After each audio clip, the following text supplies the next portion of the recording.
Salut à toi, comment est-ce que tu vas aujourd'hui? Moi je prends super cher au niveau des yeux à cause du pollen, du coup j'ai sorti les lunettes. Alors aujourd'hui je vais te parler non pas de freelancing mais de business en ligne. Je sais que c'est un sujet qui intéresse pas mal sur la chaîne. J'avais fait un sondage il y a 2 semaines je crois sur justement qu'est-ce qui intéresse le plus sur ma chaîne et c'était vraiment du 50-50 au niveau du freelancing et de comment gagner de l'argent sur internet. Donc je pense parler un petit peu plus de ça. Dis-moi en commentaire si l'idée te plaît et sinon si t'as pas envie dis-le moi aussi. Alors aujourd'hui je vais du coup t'expliquer quelles sont les 3 clés selon moi pour gagner de l'argent sur internet, pour monter un business en ligne. Je te dis ça d'ici quelques secondes, je t'invite à mettre un gros pouce bleu pour me soutenir avant ça et à t'abonner à la chaîne évidemment si c'est pas déjà fait. Je te dis à tout de suite.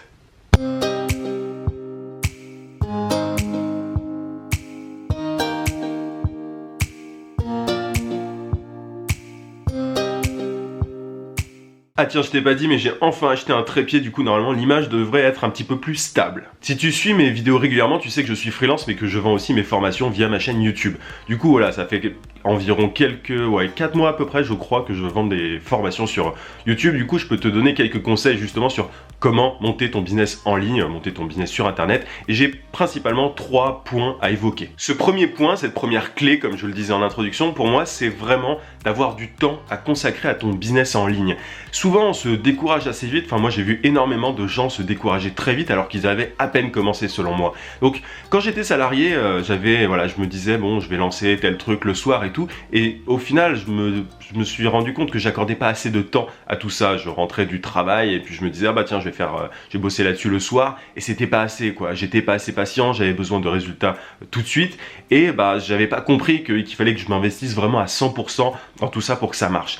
Et du coup ce que je conseille en général c'est de se lancer en freelance. Alors évidemment, c'est pas la seule façon de faire, mais ce que je conseille en général sur ma chaîne, c'est que si tu veux devenir indépendant tout de suite, vraiment très rapidement, monter un business en ligne, c'est pas forcément le truc le plus, le mieux quoi, parce que ça exige énormément de temps et de patience, de travail, alors que quand tu deviens freelance, tu as souvent déjà les compétences requises pour te lancer. Donc ce que je dis en général, c'est que lance-toi en freelance d'abord. En tout cas, moi, c'est ce que j'ai fait pour devenir indépendant, pour dégager du temps, etc. Comme ça, tu seras, moi aujourd'hui, là, j'ai l'après-midi où je peux bosser, justement, je peux faire des vidéos et tout. Donc c'est quand même un luxe que beaucoup de gens n'ont pas.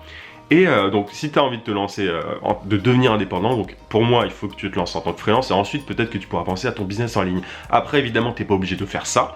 Il y a beaucoup de gens qui passent directement du salariat au business en ligne. C'est faisable, c'est pas forcément ce que je recommande, c'est pas forcément ma première recommandation, mais si tu as envie de le faire, en tout cas c'est un truc qu'il faut que tu aies en tête. La clé, c'est vraiment le truc, c'est qu'il y a très peu de gens qui sont patients, qui sont assez patients pour arriver à cet objectif-là. Pour moi, c'est en grande partie à cause de ceux qui te vendent en fait le fait de pouvoir monter un business en ligne de manière rapide, simple et tout. C'est vraiment, c'est des conneries pour moi. Ça prend énormément de temps. Tu vois, moi j'étais déjà dans le milieu du digital, du marketing et tout. J'étais concepteur-rédacteur digital en agence de publicité, donc je connaissais déjà un petit peu ça, le web marketing. Et ça m'a quand même pris pas mal de temps avant de savoir comment faire. Tu vois, t'as quand même des stratégies à avoir pour vendre des choses sur internet.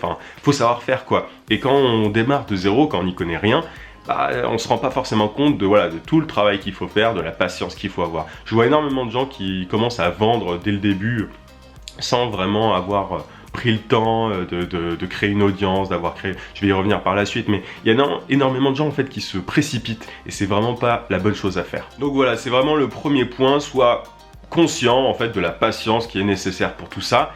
Et après ça veut pas dire que ça prend des années et tout, tu vois, moi en quelques mois j'ai quand même réussi à vendre des formations et tout, mais voilà, il faut en être conscient et je préfère un peu exagérer limite cette nécessité là de le temps que ça prend et tout, plutôt que de te dire ah ouais c'est super rapide, c'est super simple et tout et que tu sois déçu. Mon but c'est vraiment d'être très transparent avec toi comme je le fais régulièrement sur ma chaîne. La deuxième clé pour moi pour monter un business sur internet, monter un business en ligne, c'est qu'il faut que tu aies vraiment envie d'aider les gens. Alors petit point, je parle pas de dropshipping et d'e-commerce, dans ces cas-là tu vends des objets, tu aides pas vraiment, tu vends des objets qui peuvent intéresser les gens. Là je te parle vraiment du fait de vivre de ton contenu via un blog ou une chaîne YouTube ou autre. En tout cas il faut vraiment que tu aies envie d'aider sincèrement.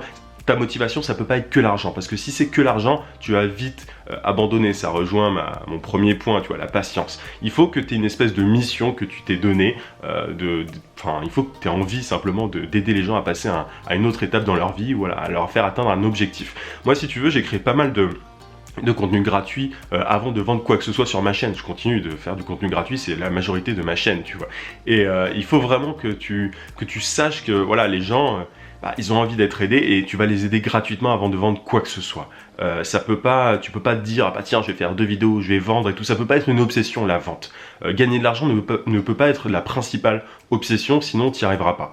Il y a une espèce de... Moi, je suis vraiment passionné par le fait d'aider, en fait, voilà, des gens qui ont envie de se lancer en freelance, parce que je sais que c'est quelque chose qui est difficile. Je sais qu'il y a pas mal de gens qui ont envie de se lancer et qui savent pas forcément comment faire, ils savent pas forcément comment trouver des clients, etc. Et je me fais vraiment un plaisir d'en parler dans mes vidéos de manière générale et de manière totalement gratuite. Et le contenu payant est là pour aider les gens qui ont envie d'aller plus loin. Dans mes formations payantes, en gros, je vais plus loin que les vidéos sur la chaîne. J'essaie de creuser les sujets beaucoup plus en profondeur. Donc voilà, il faut que tu sois conscient que tu vas devoir donner avant de chercher à recevoir. Je le dis régulièrement sur ma chaîne, mais c'est extrêmement important. Donc première clé, la patience et avoir du temps à consacrer à ton business en ligne. Et la deuxième, c'est de vouloir sincèrement aider les gens et pas seulement courir après l'argent. La troisième clé pour moi, c'est vraiment qu'il faut que tu aies quelque chose à vendre. C'est logique, tu me diras, il faut avoir quelque chose à vendre, mais qui intéresse ta cible. Il y a énormément de cas où les gens en gros se disent, ah bah tiens, je vais faire telle formation ou je vais vendre tel produit, voilà, parce que je trouve ça intéressant, et c'est pas du tout ça qu'il faut faire. C'est que en gros, ce que tu vends sur ta chaîne ou ton blog ou autre doit vraiment dépendre en gros des besoins de ton audience. Ça doit vraiment découler en gros des problématiques dont certaines personnes te font part, par exemple par mail, ou voilà, moi je reçois énormément de questions par mail, de messages sur Twitter, etc. Et en gros, du coup, je vois concrètement quels sont les problèmes des abonnés, notamment sur la chaîne. Donc, et j'adapte en gros mes solutions par rapport à ça. Je me dis pas, bah tiens, je vais créer une formation sur tel truc alors que tout le monde s'en fout. Moi, je veux résoudre des problèmes très concrets de mon audience. Et ça, c'est vraiment important. Et pour ça, en gros, il faut que tu écoutes principalement. Il ne s'agit pas de balancer des concepts, des idées et tout sur la chaîne. C'est pour ça aussi que je fais régulièrement partager voilà, des expériences aux gens en commentaire, tu vois, je te demande souvent ton avis sur certaines choses. En gros, j'essaye voilà, j'écoute en gros tes problèmes. Et ça, c'est vraiment important, comme ça, tu peux derrière savoir beaucoup mieux comment aider les gens. Donc voilà, il faut que tu aies quelque chose à vendre, ok, mais ça peut pas être n'importe quoi, il faut vraiment que ça apporte quelque chose à ton audience. Donc pour résumer, il faut que tu aies de la patience, que tu aies du temps à accorder à ton business en ligne, il faut que tu aies envie d'aider les gens de manière très sincère et que tu aies quelque chose à vendre qui les aide vraiment. Ces 3 points-là, ils peuvent sembler ultra banals, ultra logiques et tout, mais il y a peu de monde en réalité en fait qui obéit à ces 3 règles. Je me suis rendu compte au fur et à mesure que c'était vraiment le plus important. Tout ce qui est technique, méthode et tout, j'y reviendrai par la suite sur la chaîne, mais tout ça, on peut se pencher sur les méthodes, les techniques pour gagner de l'argent sur internet, mais une fois qu'on a compris ces 3 points-là, avant ça sert vraiment à rien, parce qu'il y a énormément de monde qui obéit pas à tout ça, qui abandonne très vite ou qui se dit ah bah tiens ça marche pas donc je vais faire autre chose. On a souvent tendance à papillonner et au final on n'arrive à rien. Et c'est aussi pour ça que moi en général, je sais que le but profond en fait c'est de devenir indépendant, et c'est aussi pour ça que je conseille d'abord de devenir freelance. Tu peux monter ton business en ligne directement, mais si tu deviens freelance, tu vas déjà te dire ah bah tiens, c'est bon, je travaille pour moi, je travaille pour personne, je vais pouvoir, si je veux aller plus loin, je vais pouvoir monter mon business sur internet. En tout cas, c'est ce que je fais, et moi c'est vraiment, j'aurais, je pense, eu beaucoup de mal à me lancer sur internet ou quoi si j'étais pas déjà indépendant, si j'avais pas à gagner du temps pour moi, gagner plus d'argent et tout. Donc voilà, c'est mon conseil. Après t'es pas obligé de le suivre, mais en tout cas je pense que ça peut être pas mal à suivre comme conseil en tout cas, parce qu'il y a énormément de monde qui galère, qui a pas assez de temps pour monter un business sur internet. Et autre petit point, si le freelancing, si tu trouves ça trop dur, parce que j'ai eu quelques cas comme ça d'abonnés sur la chaîne qui m'ont dit ouais mais j'arrive pas à trouver des clients et tout, je vais peut-être plutôt me lancer sur internet, etc. C'est pas, le truc c'est que si tu n'arrives pas à trouver des clients en tant que freelance, ça va être compliqué de te lancer sur internet. Alors c'est 2 choses différentes, mais en termes de patience, tu vois en gros, si tu n'arrives pas à trouver des clients en freelance, tu n'auras pas la patience nécessaire pour lancer un business en ligne. Ça c'est vraiment mon avis, mais si j'essaie de te faire gagner du temps par rapport à ça, j'ai envie de te dire, voilà, si tu passes du freelancing, parce que tu n'arrives pas à devenir freelance, qui est quand même beaucoup plus facile que de monter un business sur internet, ne passe pas, voilà, n'essaye pas de monter un business en ligne parce que ça va être vraiment beaucoup plus compliqué. Voilà, c'est d'autres méthodes, mais ça montre un petit peu ton degré de patience. Ce que j'ai envie de te dire, c'est travaille d'abord ta patience à la limite. Fais de la méditation comme moi, je médite tous les matins, ça aide beaucoup. Bref, plus sérieusement, j'espère que cette vidéo t'a plu et qu'elle t'a aidé. Moi, n'hésite pas à me dire vraiment en commentaire si tu as envie que je fasse des vidéos plus aussi sur le business en ligne.